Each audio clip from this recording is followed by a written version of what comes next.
So ayun, what's up everyone? Nagbabalik na naman tayo sa isang mabilisang tutorial na naman. Konting recap lang. Ang pinag-usapan natin noong nakaraan ay arithmetic operators. Ang arithmetic operators again ay consist lang ah, ng basic math lang, addition, subtraction, multiplication, division, at may tatlo lang tayong additional which is a modulus na kumukuha ng remainder value, si increment nag-increment ng isa dun sa current value at si decrement naman ay nagbabawas ng current value ng isa sa current value. Ngayon, ang pag-uusapan natin dahil maikli lang ito ay ang assignment operators at ang isa pa ay ang uh, assignment operators at ang comparison operators. So, ang assignment operators ay basically ginagamit na natin yan. Nag-a-assign lang tayo ng value sa isang variable. For example, itong A equals 17, B equals 3, string, string A equals sample,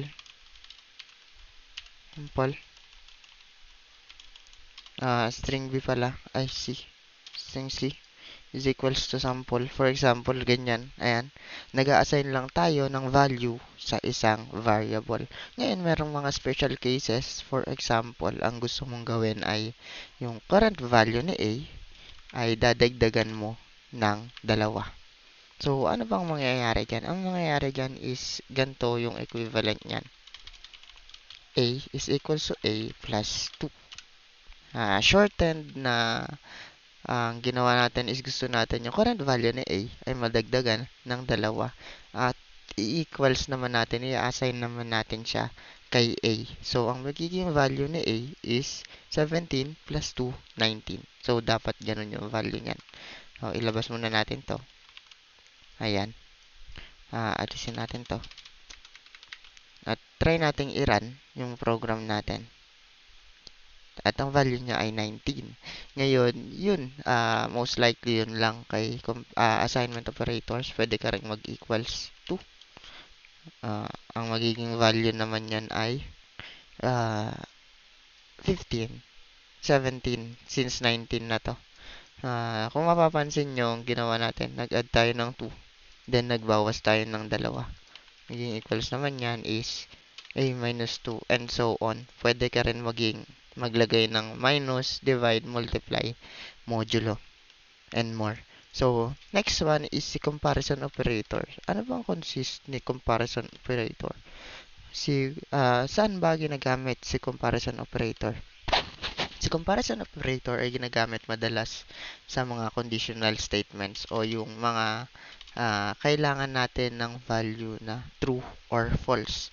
And si comparison operators ay may consist ng equals,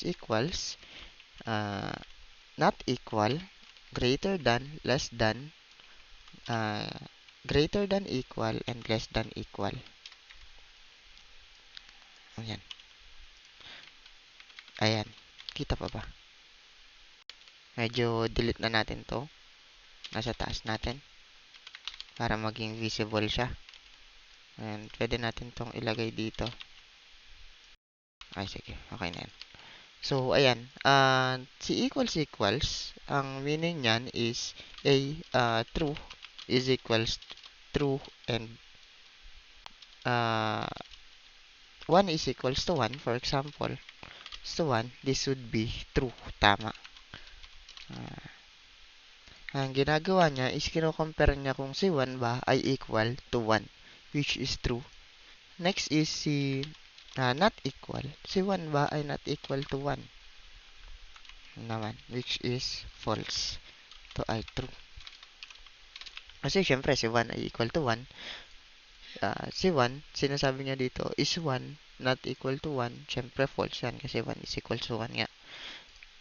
Next natin na comparison is 1 is greater than 1, which is false pa rin kasi hindi naman siya 1.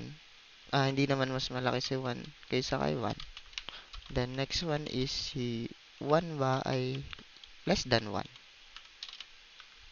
Syempre, false pa rin yan kasi equals nga sila. Ngayon, ito, dito, Ang question naman dito is 1 ba ay greater than or equal to 1? Ang question naman dito is si 1 ba ay greater than or equal to 1? Which is true kasi pasok siya dun sa equal siya kay 1. Next one natin is si 1 ba ay less than or equal to 1? Which is true pa rin. Kasi nga 1 is equals to 1. So, ayan yung mga comparison operators natin. Pwede tayong mag-try. For example, ito, a equals to 1. Ang expected natin na value dito is dapat false kasi si a natin is equals to 17. Ayan. Sige, try natin i-run. Kung mapapansin nyo, false siya. Pero pag nilagay natin is a is equals to 17 ba? I-run natin. Which is true. Kasi a nga is equals to 17. Ngayon is a, gamitin naman natin si not equal. Is a not equals to 17? This would be false kasi nga a is equals to 17. Pero kung ginawa natin siyang 1, magiging true siya syempre.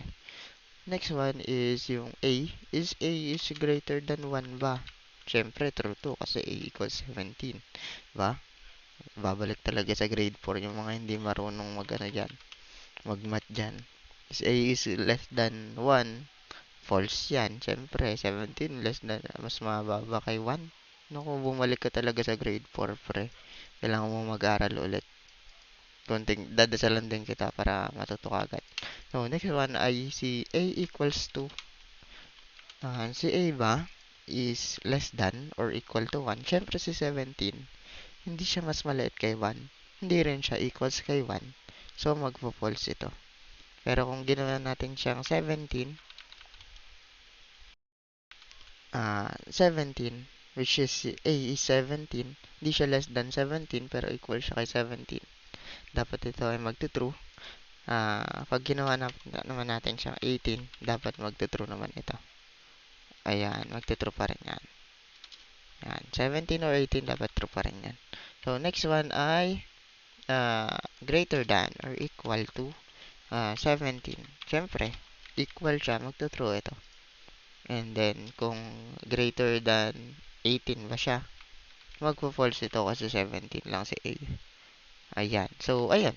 That would wrap up. Yun lang. Hopefully may natutunan kayo. If may questions kayo, comment down below. Shout out sa mga nag-comment, like, and share ng ating mga vids. Maraming salamat sa inyo mga pre. Yun lang. Mabilis lang. Bye-bye.